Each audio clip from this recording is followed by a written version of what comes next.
নেহা বলল, না থাক, আজ আর কোথাও যাব না, চলো আমরা বাসায় যাই। পাভেল তখন বলল, তুই ভেবে বলছিস তো? গরম গরম শিক কাবাব কিন্তু মিস করলি। নেহা বলল, সমস্যা নেই, অন্য কোনো দিনও যাব। পাভেল বলল, তাহলে ঠিক আছে, তুই যা বলিস। কথা বলার শেষে বাইক স্টার্ট দিল পাভেল। সামনে কিছু দূর এগোতেই হঠাৎ একটা কুকুর ওদের সামনে আসায় আচমকা জোরে গাড়ি ব্রেকটা কষতে হলো পাভেলকে, যার কারণে নেহা ব্যালেন্স রাখতে না পেরে পেছন থেকে উঁচু হয়ে গিয়ে হুমড়ি খেয়ে পড়ল পাভেলের কাঁধের ওপর। আচমকা এমন হয় একটু অপ্রস্তুত হয়ে পড়ল নেহা। পাভেলও অপরাধী গলায় বলল, সরি সরি, তোর লাগেনি তো? আসলে হঠাৎ কুকুরটার সামনে আসায় ব্রেক কষতে হয়েছে। নেহা তখন নিজেকে ঠিক করতে করতে বলল, ইটস ওকে, আমি ঠিক আছি। পাভেল আবারও গাড়ি স্টার্ট দিল। হঠাৎ নেহার আবারও ওই লোকটার কথা মনে পড়ে গেল। তখনকার ওই লোকটা ওভাবে তাকে জড়িয়ে ধরার কথা মনে পড়ে গেল। কেমন যেন এক অদ্ভুত অনুভূতি হচ্ছে তার। পাভেল তার ছোটবেলা বন্ধু, ওরফে আবার প্রেমিক, আবার হবু বর। তবুও তার কাছে গিয়ে কেমন অস্বস্তিতে পড়ছে সে। অথচ তখন ওই অপরিচিত লোকটা যখন ওকে ওভাবে জড়িয়ে ধরল, তখন কেন যেন কোনো অস্বস্তি অনুভব হয়নি, বরং লোকটার বুকে মাথা রেখে তার হৃৎপিণ্ডে কেমন অজানা ক্রিয়া উৎপাদন হচ্ছিল। তবে সেটা কি ছিল জানে না নেহা, তবুও খুব প্রভাবময় ছিল সেই ক্রিয়া। লোকটার হৃৎপিণ্ডে আর্তনাদ যেন নেহা অনুভব করতে পারছিল। বুকের কোথাও কোণে যেন মৃদু কম্পনও ঘটছিল তার। চিনচিন ব্যথার সূচনা ঘটছিল যেন। এমনটা কেন হচ্ছিল তার সাথে, তার উত্তর জানা নেই নেহার। কিন্তু কেন যেন ঘুরে ফিরে তার খেয়াল মনে থেকে যাচ্ছেই না। নেহা বাসায় আসার পর তার ওই সব কথাই যেন মাথা থেকেই যাচ্ছিল না। রাতে ঘুমাতে নিলেও ওই খেয়ালই আসছে বারবার। মন জানতে চাইছিল, কে ওই লোক, কেন তার ওই অবস্থা, কি হয়েছিল তার সাথে। সকালে ঘুম থেকে চোখ মেলে তাকাতেই পাভেলে একাগ্র দৃষ্টির সাক্ষী হলো নেহা। নেহার মাথার পাশেই বাড়িতে কোনোই ভর দিয়ে হাতে গাল ঠেকিয়ে মুগ্ধ অপলক নয়নে তাকিয়ে আছে নেহার দিকে পাভেল। নেহা একটু হকচকিয়ে উঠে বসে গায়ে ওড়না ঠিক করতে করতে বলল, আরে তুমি এখন? পাভেল এক দৃষ্টিতে এখনো তাকিয়ে আছে নেহার মুখের দিকে। নেহার মুখের উপর এলোমেলো পড়ে থাকা চুলগুলো আঙুলে আলতো স্পর্শে কানে ফিটে গুজে দিতে দিতে বলল পাভেল, হ্যাঁ আমি। আমি ছাড়া আর কে আসতে পারে? আমি ছাড়া অন্য কারোর তোর কাছে আসার অনুমতি নেই। আর তা আমি দেবই না কখনো। তুই শুধু আমার। নেহা হালকা হাসি টেনে বলল, এত সকালে যে কোনো কাজ ছিল? পাভেল বলল, কাজ তো ছিল। তোর এই ঘুমন্ত মায়াবী মুখখানা দেখাচ্ছে বড় আর কোনো কাজ আছে নাকি পৃথিবীতে? এটাই তো সবচেয়ে বড় কাজ আমার কাছে। আর তো মাত্র কয়টা দিন, তারপর থেকে আমাকে এত মেহনত করে এখানে এসে দেখে যেতে হবে না। রোজ সকালে তোর ওই মায়াবী মুখখানা দর্শন এমনিতেই পাবো, তাও নিজের বাহুডোরে মাঝ থেকে। নেহা একটু লজ্জা পেয়ে মাথাটা নুয়ে বলল, আমি ফ্রেশ হয়ে আসছি। কথাটা বলেই নেহা উঠে দ্রুত ওয়াশরুমের দিকে এগোলো সে। পেছন থেকে পাভেল হাসতে হাসতে বলল, যা যা, শুধু এই কয়টা দিন একা যাচ্ছিস, তারপর তো দুজন একসাথেই যাব। একটু পর নেহা ফ্রেশ হয়ে বাইরে বেরিয়ে এলো, কিন্তু লিভিং রুমে সোফায় দুজন অপরিচিত লোককে বসে থাকতে দেখতে পেল সে। ভালো করে খেয়াল করতেই তার মনে পড়ল, এই লোক দুটো তো কালকে সেই দুজন যারা সেই পাগলটাকে ধরে সরিয়ে দিয়েছিল। লোকটার বন্ধু নাকি ওনারা? কিন্তু ওনারা এখানে কি করছে তা বুঝতে পারল না সে। নেহা সামনে আসতেই অপর সোফায় বসে থাকা তার বাবা বলল, নেহা, ওনারা তোর হসপিটাল থেকে এসেছে তোর সাথে দেখা করতে, জরুরি কথা নাকি আছে, দেখ তো কি বলতে চায় ওনারা। নেহাও মাথা দুলিয়ে পাশে সিঙ্গেল সোফায় গিয়ে বসল। সেখানে পাভেল আর জাকিয়াও উপস্থিত ছিল। নেহা শান্ত সুরে বলল, জি বলুন, কি বলবেন? সামনে বসা আবির আর বিহান একজন আরেকজনের মুখ চাচাই করে প্রথমে আবিরই বলা শুরু করল, মিস নেহা, আসলে আপনার কাছে আমরা একটা সাহায্যে আশায় এসেছি। নেহা একটু চিন্তিত মুখে বলল, কেমন সাহায্য? প্রত্যুত্তরে আবির বলল, আসলে আমার বন্ধুর জন্য সাহায্য চাই আপনার। কালকে তো আপনি দেখেছেনই অসুস্থ বন্ধুকে। ওর নাম সাদমান সাহারিয়া আদিল। এক নামে সবাই তাকে চেনে। আমার বন্ধু সবসময় এমন ছিল না। 2 বছর পূর্বে এক অ্যাক্সিডেন্টে সে এমন হয়ে যায়। আসলে ওই অ্যাক্সিডেন্টে আদিল ওর প্রাণপ্রিয় স্ত্রী নূরকে হারিয়ে ফেলে। আর সেই শোকেই আমার বন্ধু এই অবস্থা হয়েছে। নূরকে সে নিজের জীবনের চেয়েও বেশি ভালোবাসতো। তার চলে যাওয়া মেনে নিতে পারেনি ও। মানসিকভাবে ভীষণ অসুস্থ হয়ে পড়ে ও। এতটাই অসুস্থ হয়ে পড়ে যে নিয়ন্ত্রণ করা কারো সম্ভব হয় না। ধীরে ধীরে আরো অসুস্থতার মাত্রা আরো বাড়তে থাকে। মানসিকভাবে প্রচণ্ড হিংস্র আর ক্ষিপ্ত হয়ে যায় সে। অন্য মানুষের সাথে সাথে নিজেকেই নিজে আক্রমণ করে, আহত করে ফেলেছে। কতবার নিজেকে মেরে ফেলার চেষ্টা করেছে তার হিসেব নেই। নিজেই নিজের জানের দুশ্মন হয়ে যায় সে। শেষমেশ অবস্থা এমন হয়ে যায় যে ওকে শেকলে বেঁধে রাখতে হয়। আর এখন তো ওর শারীরিক অবস্থা আরও অবনতি পথে। ডক্টর জানিয়েছে ওর স্বাস্থ্যের সাথে সাথে হার্টও দিন দিন দুর্বল হয়ে পড়েছে। এভাবে চলতে থাকলে বেশি দিন ওকে বাঁচানো যাবে না। লোকটার সমৃদ্ধের সব কিছু শুনে অজান্তেই বুকের মাঝে কেমন হু হু করে উঠল নেহার। সে বলল, কিন্তু এতে আমি কিভাবে সাহায্য করতে পারবো আপনাদের? প্রত্যুত্তরে আবির বলল, আসলে আমরা আদিলের সর্বোচ্চ ট্রিটমেন্ট করানোর চেষ্টা করছি। দেশের বাইরে নিয়ে গিয়ে বেশ সাইকোলজিস্ট দেখিয়েছি, কোনো কিছুতেই কোনো সুফল পাইনি। কিন্তু কাল এতদিন পর একটা অদ্ভুত জিনিস দেখেছি আমরা, যা দেখে আমাদের মনে ছোট ক্ষীণ একটু আশা জেগেছে। আদির ওপর সবসময় নজর রাখার জন্য ওর কেবিনে সিসি ক্যামেরা লাগানো হয়েছে। কাল যখন ওইভাবে আপনার উপর আক্রমণ করে তার আমরা ফুটেজও দেখেছি। যে আদি কি করেছিল তখন, সেটা দেখে গিয়েই আমরা খেয়াল করি আদিল এই প্রথম কোনো মেয়েকে নূর মনে করেছে। নূর মনে করে খুশি হচ্ছিল তখন। আপনি ওর ভুল না ভাঙালে হয়তো ও বুঝতেও পারতো না, আর না আপনাকে অ্যাটাক করতো। এই পর্যায়ে পাবেল হঠাৎ তেজি গলায় বলে উঠল, এক মিনিট, অ্যাটাক করেছিল মানে? টুনটুনি, তোর উপর কেউ অ্যাটাক করেছিল আর তুই এটা আমাকে বলিসনি? নেহা তখন পাবেলকে শান্ত করার জন্য বলল, আরে ওটা ওরকম অ্যাটাক না, আসলে আমারই ভুল ছিল, আমি জানতাম না উনি মানসিক রোগী। নেহা সবাইকে তখনকার ঘটনাটা খুলে বলল। মেয়ের কথা শুনে জাকি আতঙ্কিত মুখ করে বলল, কি বলিস, এত বড় বিষয় হয়েছে আর তুই আমাদের জানালি না? এই জন্যই বলেছিলাম এসব চাকরি বাকরি করার দরকার নেই, কিন্তু কেউ শুনলে তো আমার কথা।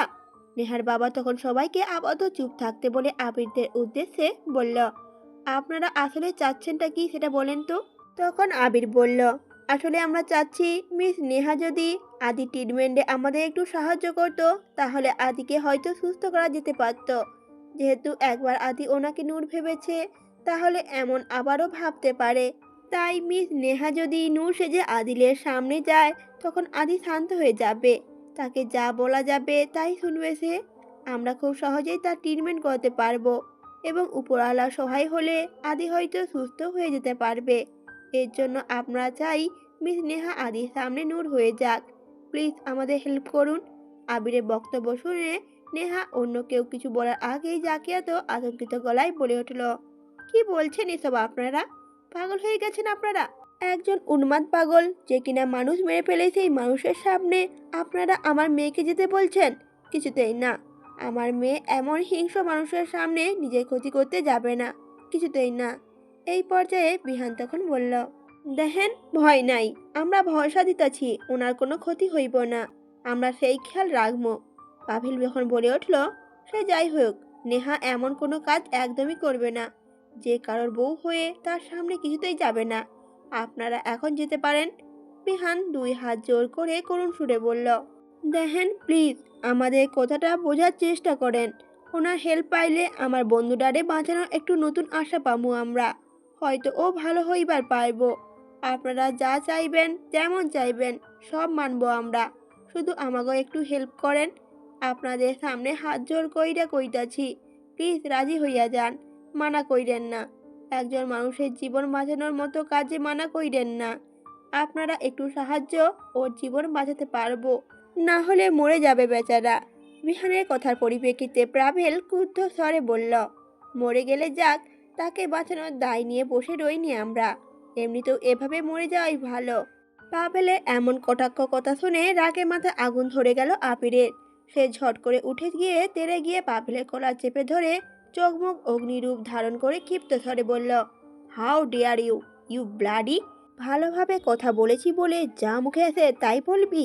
শুধু আমার বন্ধুর জন্য সাহায্য দরকার বলে অসহায়, না হলে তোর মতো রোড সাইড রোমিওকে রোডেই পুঁতে ফেলতে জাস্ট এক সেকেন্ডের ব্যাপার আমার জন্য। তুই জানিস না তুই কার সম্বন্ধে কথা বলছিস, তার পরিচয় জানলে করিচা হাতে চলে আসবে। শুধুমাত্র বন্ধু ভালোর জন্য রিকোয়েস্ট করতে এসেছি, না হলে আমরা যদি পাওয়ার দেখাতে আসি তাহলে শুধু নেহা কেন, সাথে তুই নিজেও এসে আমার বন্ধু নাশ হওয়ার জন্য পায়ে ধরে কাঁদবি। আবিরের প্রতিক্রিয়ায় সবাই একটু ঘাবড়ে গেল। পাভেলও বিপরীতে ক্ষমতা প্রয়োগ করতে চাইলো, কিন্তু আবিরের শক্তির সাথে পেরে উঠতে পারল না।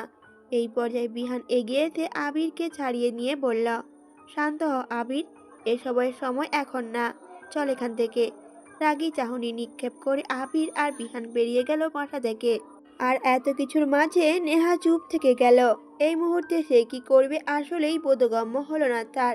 সবাই যার যার মতামত বলল, কিন্তু নেহার মত তো কেউ শুনল না। সে কি চায় তা তো কেউ জানতেই চাইল না। বাকি সবাই চলে গেল।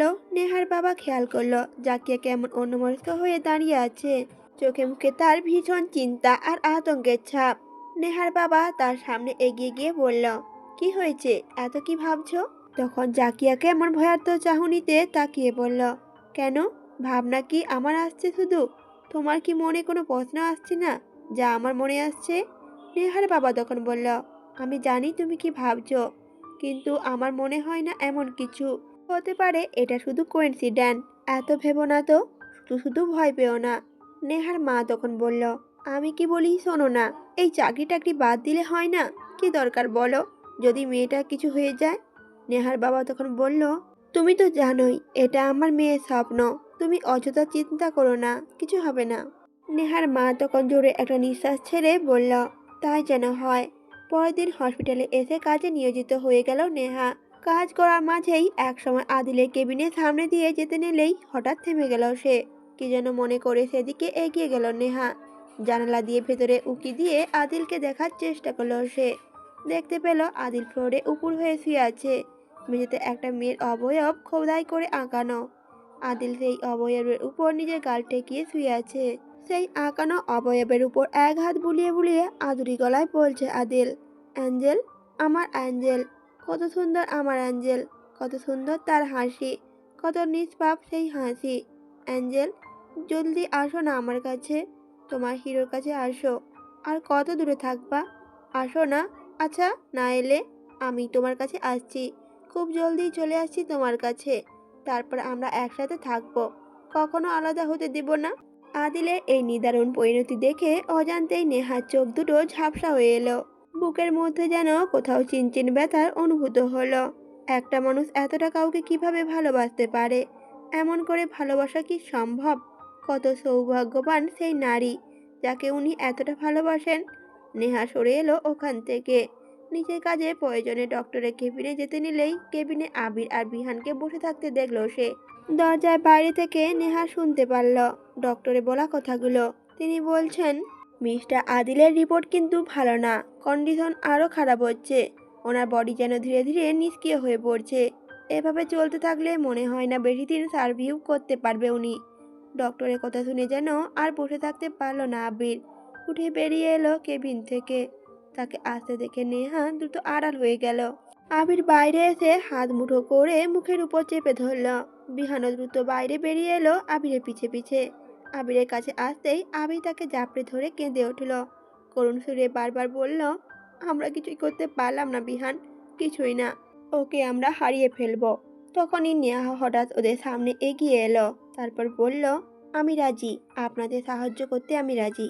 ফ্লোরে আঁকানো নূরের মুখভাবের সাথে লেপ্টে মিশে আছে আদিল।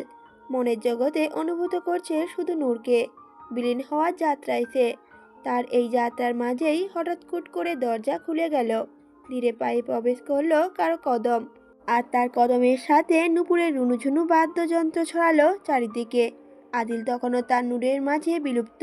তার কোনো হুঁশ নেই কোনো কিছুতেই। তবে আদিলের প্রতিক্রিয়া দেখালো যখন সামনে থেকে কেউ তাকে ডাকলো, হিরো। অবচেতন প্রায় পড়ে থাকা আদিলের শরীর যেন প্রতিক্রিয়াশীল হয়। দুর্বল শরীরে মাথাটা ধীরে ধীরে তুলে সামনে তাকালো সে। তাকাতেই তার চোখে মুখে এক অসামান্য খুশির প্রভাব দেখা গেল। যেন হাজার লক্ষ জনম ধরে যার অপেক্ষা তৃষ্ণার্ত ছিল তার মন, তাকেই যেন তার সম্মুখে দেখা পেল সে। চোখে মুখে সেই খুশির রেখা ধীরে ধীরে ছেয়ে গেল। হাতে ভর দিয়ে পরিমরি করে দ্রুত উঠতে নিল আদিল। দুর্বল শরীরে তাড়াহুড়ো করে উঠতে নিলে পড়ে গেল সে। তাতেও সময় ব্যয় না করে অতি দ্রুত ধরপড়িয়ে আবারও উঠল সে। হাত পায়ে শেকলের ভার বয়ে নিয়ে খুঁড়িয়ে খুঁড়িয়ে সামনের দিকে দৌড়ালো মুখে অমায়িক খুশি নিয়ে। কিন্তু শেকলের দৈর্ঘ্য কম থাকায় কাঙ্ক্ষিত ব্যক্তি পর্যন্ত পৌঁছাতে পারল না আদিল। আদিল যেন হাত পা টেনে শেকলটাকেই ছিঁড়ে ফেলবে এবার। কিন্তু তার সংঘর্ষের সমাপ্তি ঘটিয়ে সামনে মানবটি নিজেই এগিয়ে এলো আদিলের কাছে। মিষ্টি করে হেসে বলল, হিরো, দেখো আমি এসে গেছি, তোমার অ্যাঞ্জেল।